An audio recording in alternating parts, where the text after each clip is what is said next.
Welcome to the Conclusive Remark, a joint initiative by JNVLIVE and DATELINE Gujarat, which is accessible on the YouTube handle of Mr. Dr Jay Narayan Vyas. Dr. Vyas does not need any formal introduction, but a statesman, an economist, and a thinker. And we are back. We are back after a long gap, and we are going to be discussing again the biggest sensitivity in the economic markets worldwide in India, which is oil prices. We said the oil prices were likely to go up to $100, and the spiraling happened in a downward direction. We were wrong. We were happy that we were wrong. But again, we are again on that crossroads where we have to discuss that the oil prices are likely to go up because there has been a sanction on the Iranian oil supply, specifically to China and India. There has been a kind of supply which was going from the Russian oil pipelines to some of the countries in Europe. That has been scaled down because of the quality. And so there is a pressure on the Saudi oil, the Middle East oil. So Dr. Vyas, again we have to revisit. I think this is the third episode we'll be talking on the oil prices. Yes. So how do we, how do you see this, this Iranian sanctions basically?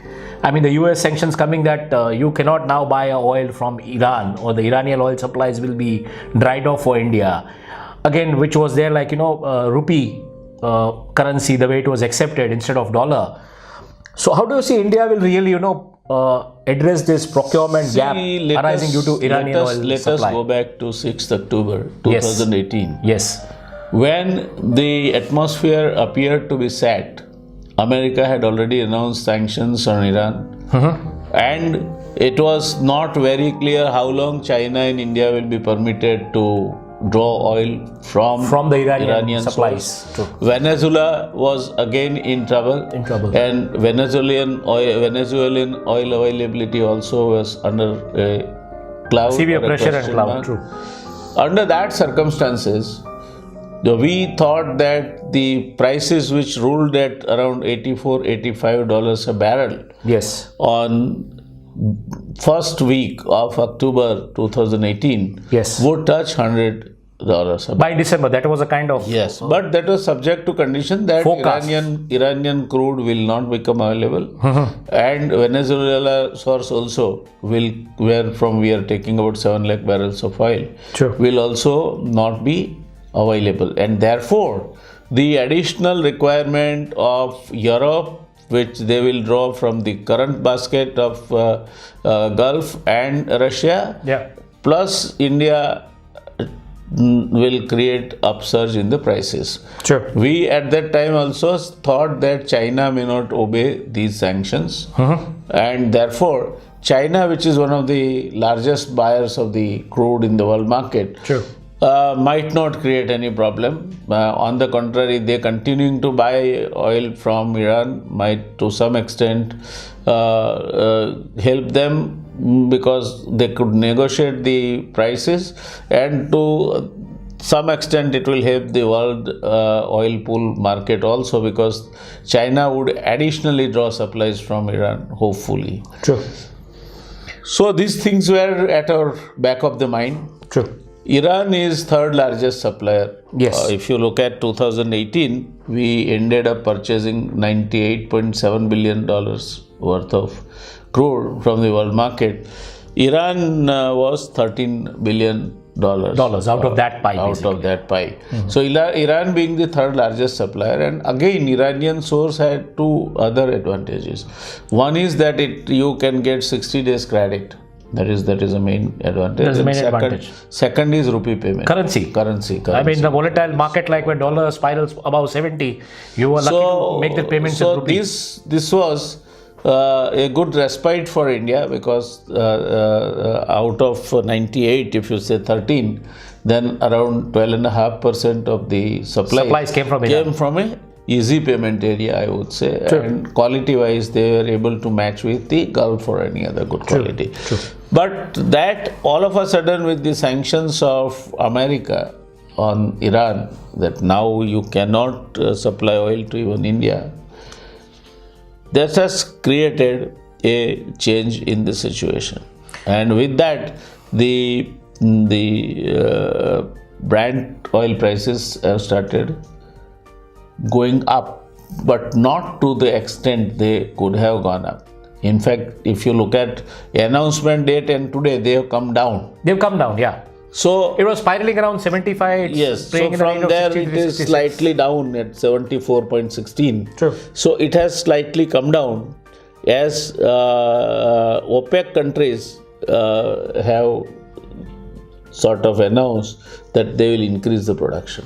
Again, this oil prices, if you see, Dr. Vyas, are more sensitive to the tweets of Donald Trump. Trump, when he tweets something, the oil prices scale down. He tweets something, it goes up. So I really fail to understand. But this brings me to the second question. What would be the impact on a rupee payment term and the 60 days credit going up? Obviously, it will eat into your fiscal deficit. Fiscal deficit. No, first of all, your foreign exchange reserves. True. And second is that these prices, if they go up, they can have its own ramification, which we'll discuss slightly later. But then let us understand that the OPEC countries have announced increase in production.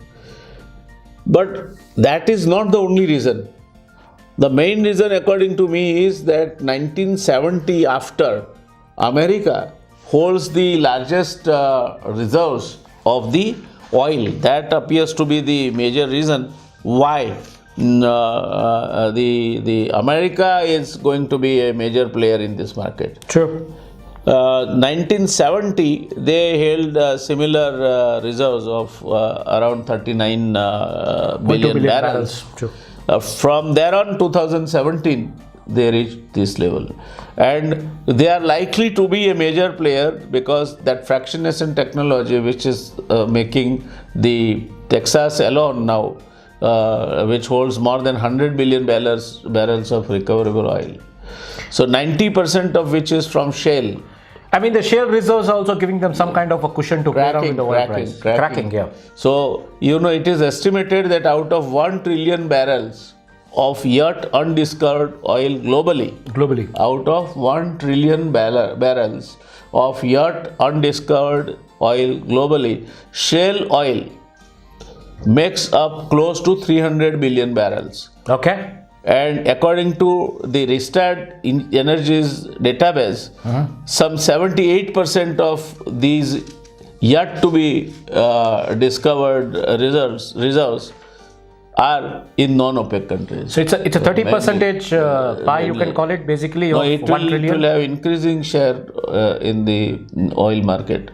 So America and their trend and how much, the shale oil is good. They have substantially boosted up their oil production.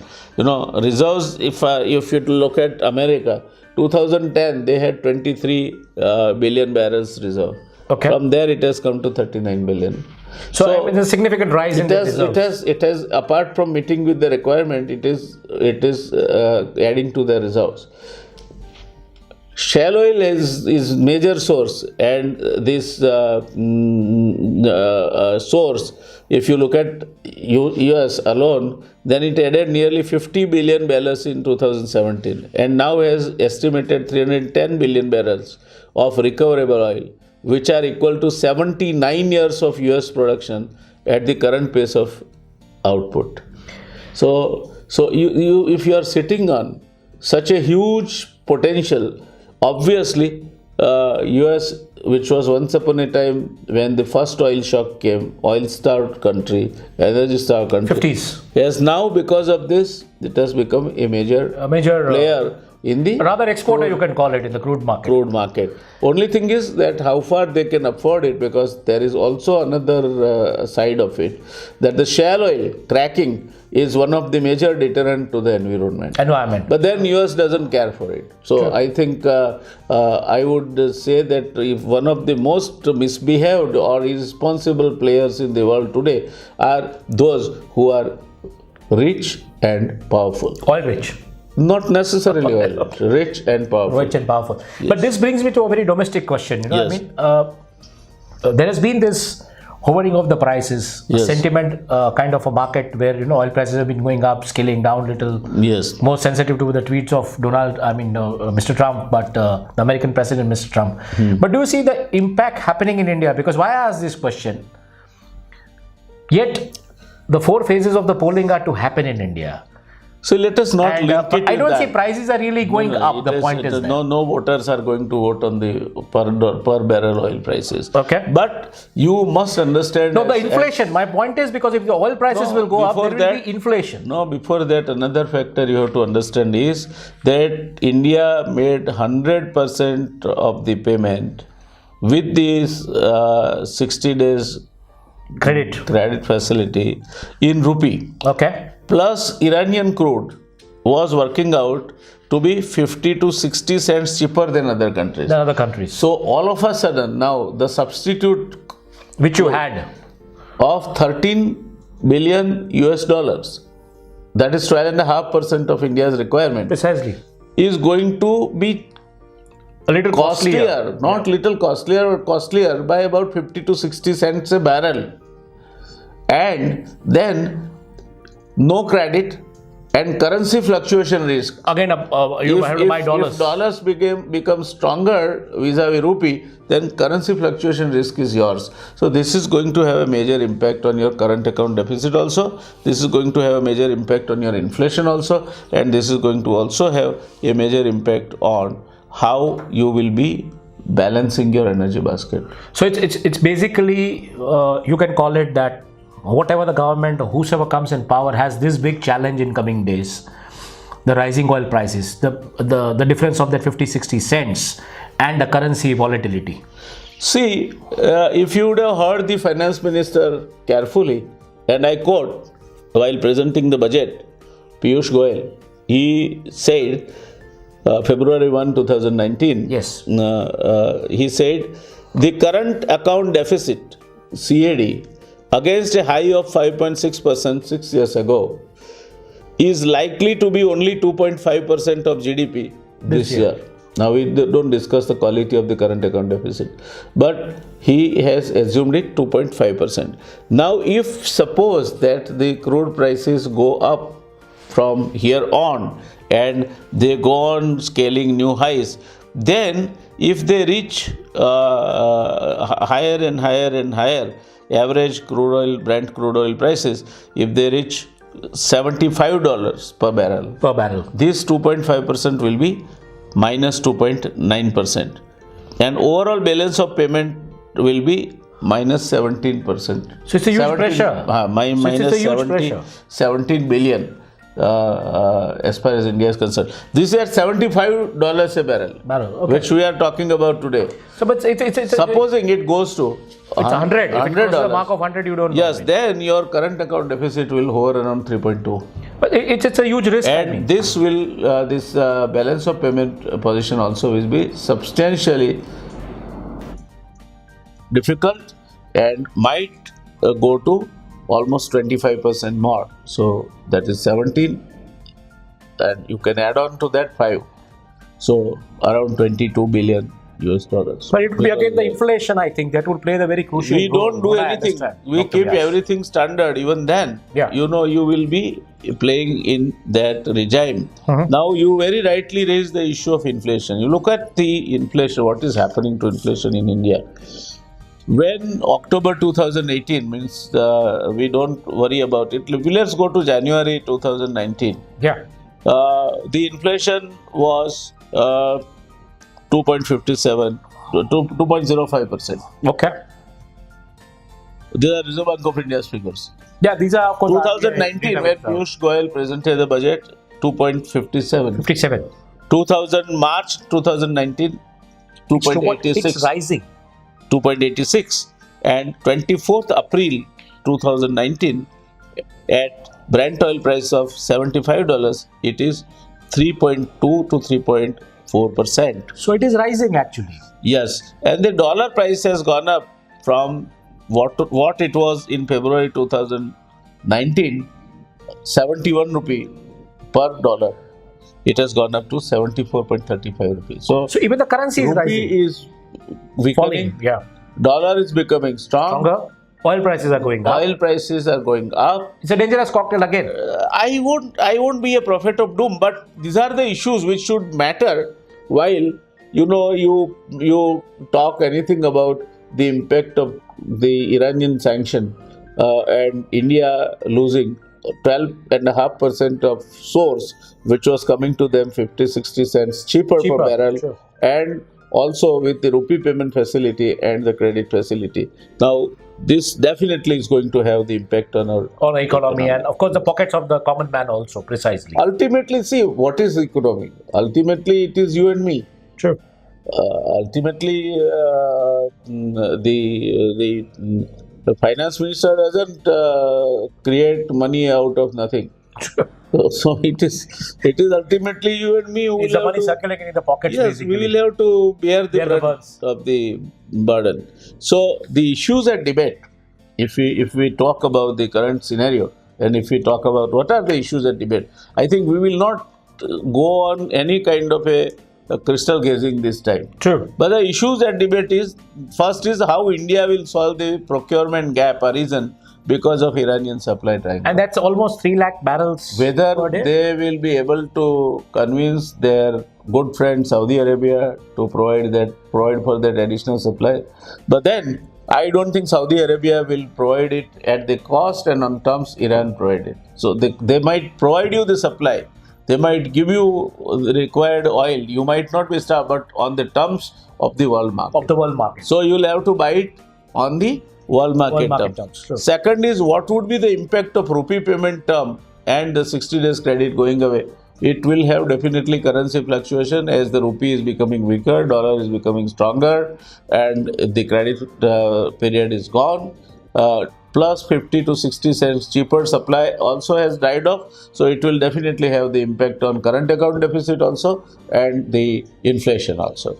Then third is how far India, sourcing 3 lakh barrels per day from other than Iran sources, will pick up the crude oil prices. They will definitely affect the crude oil prices. I don't think any of India's friends, will give you that. No, the last time also India had the meeting of the foreign ministers, or I think oil producing countries concerned ministers. They said, yes, we will give you the supplies. Price we do not comment or do not commit. So supply, yes, supply they will. Anyway, you know, America today is sitting over a pile of 39 billion the barrels. Kind of number of reserves which you have. 39 billion barrels reserves, and OPEC and others also have reserves available. So availability of the supply, I don't think there should be a problem. Prices, it's only pricing. I keep my fingers crossed. Rupee going weaker in contrast with the dollar. Yes, rupee it will weaken. 2.5. The current account deficit might go up to 3.4 kind of thing. 3.4, 3.2 to 3.5 range, and inflation also will be affected, because once you touch the energy prices, it is one of the sure shot game to fuel the inflation. But this brings me to a question, Dr. Vyas. There was a calculation which we had talked about in our previous discussions, that a rise of oil prices in terms of $1 per barrel is giving some definite financial cushions to the state governments, because the oil is not yet covered under GST. So how do you see this benefiting the state governments? Because at most of the places today you have a government which is in power is a ally or a kind of parties which are with NDA 1. See, I think that they are not doing, most of the governments have not agreed even to bring the GST kitty, this oil. Into the GST kitty? No. But how do you see that benefiting the state governments? They will benefit. Especially the kind of cloud they have of NDA 1. Higher the prices, more are the taxes you are going to collect. But then it is central tax. So you will get your share. No, I'm talking about the oil prices benefiting the state government because it's not under GST. So how do they benefit them? I mean, the VAT amount, the VAT revenue goes up by just $1. That is what I'm saying. That states will have a sure shot benefit. So it at what cost? On state one hand, treasury. you might have, for the time being, I would say temporary, a benefit to the state treasury. On the other hand, if your industry, your transport suffers, and other who are the major stakeholders in your economy, they suffer, your GDP goes down, what is the use of robbing? So how will you balance that? My point is, you have to think very. You have a valid point, but I see how do you balance that? How you will manage the alternative source. That is going to be an answer to this, and this will reply. This will answer also how strong India is diplomatically poised, and how India is able to take advantage of the relations that the country has with some of the major oil producing exporting countries. This brings to a conclusive remark. Yes. 23rd May, you will have the results in India. Yes. So how do you see this now as a challenge for the new government? Whosoever comes in power? It will definitely be whosoever, even the current government comes into power again. Yeah. You will have to face a rising oil prices regime. You will have to face managing the current account deficit. You will have to face the scenario of widening the foreign balance of trade gap. You will have to work on the scenario that you will have a costlier supply of the crude. You will have to worry about how you are going to manage the substitute Iranian crude at a competitive price and on a terms which are capable of helping you, and ultimately how you keep inflation under control. I think Reserve Bank of India, whatever it is, they will have to think about it. How far independently Reserve Bank of India will be able to take the decision is a big question. God even doesn't know. But hopefully, in the wider interest of the country, the Reserve Bank of India would wake up from this slumber and take the steps that will help the solving of the problem. So, in your language, from what you have said in last two discussions about the oil prices and the current account deficit, by that one line from your quote, you will have to accept that there is an illness, and then probably you will find a remedy. Very true. Unless you accept that there is a problem, how are you going to find a solution? So the first thing towards approaching this issue is accept that yes, there is a problem on hand, and then think about the possible response to that. I'm sure the governments of the day, wherever they are, they will have if they have a will and if they have the vision, they will have the necessary expertise to put together and answer this question. I don't think this is such an issue which is refusing to agree with any kind of solution. No, that is not the case. The answer is, do you have the will? Are you accepting that there is a problem on hand? And are you willing to approach the issue with the necessary expertise, professional capabilities that is required? That is the issue. Add on to that the diplomatic channels. So precisely, to conclude this discussion, we would like to take it forward in this manner what Dr. Vyas said. You will have to accept that there is an illness. You will have to accept that how do you find the solutions to it? How and in which manner, which capacity and with what sort of autonomy the Reserve Bank of India will really scale up its catalysis process in this whole scenario. That is a time we'll have to see. Hopefully Shashikant Das might have settled down by now as the governor. Precisely. In his new incarnation as the Reserve Bank of India governor. Hopefully he is able to throw his weight around and he is able to understand what is the scenario and what kind of an approach it requires from the Reserve Bank of India, which is central bank which decides on the policy, how to control inflation and how to work on other fiscal parameters which helps the country to come out of the fiscal problem and also manage the finances prudently. So this is the core issue. This is the core concern which the government will have to address after 23rd May, whosoever comes into the power. Hopes are high because there has been a kind of... I am sure this issue must be getting addressed because government is on an election mode. Exactly. Not the Reserve Bank of India. Not the Reserve Bank of India. Reserve Bank of India is not on the election mode. It's government which is on the election mode. Yes, so I am sure the Reserve Bank of India... Because see, I don't see the oil prices or the fuel prices really have gone high in these last 2 or 3 days. You know, that's what I see actually. No, that is a temporary phenomena. Let us not be very happy about it. Yeah. Let us also not get disturbed about the possibility of their looming large $200. True. Question is it being attended to by the Reserve Bank of India and those policymakers who matter? They are not on the election mode. It's a government in fact, this is the best time for them because they don't have also any disturbance from those politicians of the day. If they answer the call, I think it will be entirely to their credit. If they fail to answer the call, I think it will also, they'll have to take the blame on their own. So from 2014 till 2019, the country has seen a kind of lot of economic challenges. And as the 2019 onwards, the government continues oil prices in the international market, especially when India is an importer, net importer of oil, the crude basket. Let's see how it's being addressed. Till then, continue and keep on watching us on our YouTube handle, Talk Economics with Dr. Vyas. And do send us your suggestions, do send us your comments, and we'll keep on bringing you such subjects of economy to discuss in coming days and coming series. Thanks a lot. Friends, let's make it a dialogue. Don't be a mute spectator or listeners to what we say. Let us initiate. These are the issues of importance to the economy and also the state of the economy as far as India is concerned.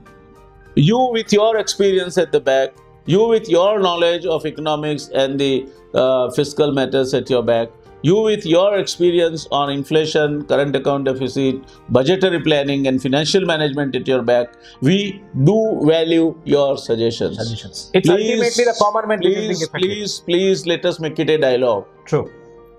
Thank you and keep watching us. Thank you.